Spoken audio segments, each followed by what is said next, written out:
huval vardır. Bilbil hüzmüyle huval vardır. Bilbil senden gider kalan ellerle. Yağışlı yağmurlu ömür müdanır. Ömür senden gider duman yerlerle. Adam yaratılmış belirli pesli, akıllı fikirli ağlı payhaslı.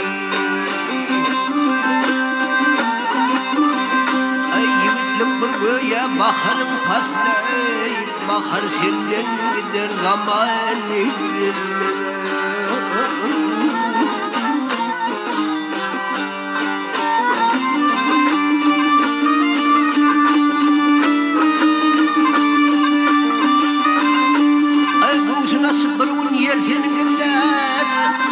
Karımdan dolar kun herkes görür.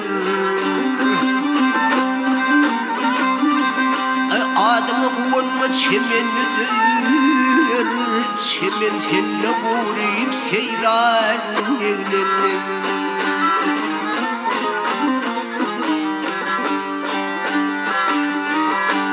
Mağtumul aydar arif dostuna, kim kalır düşmeyin acel define.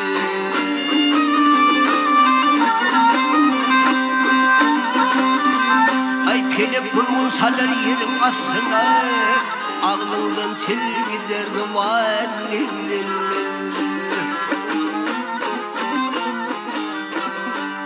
Yarın elli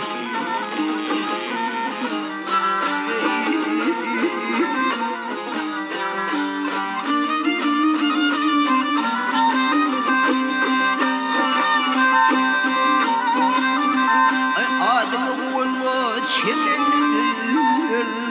çemen tenne kuruyup seyran evlenme.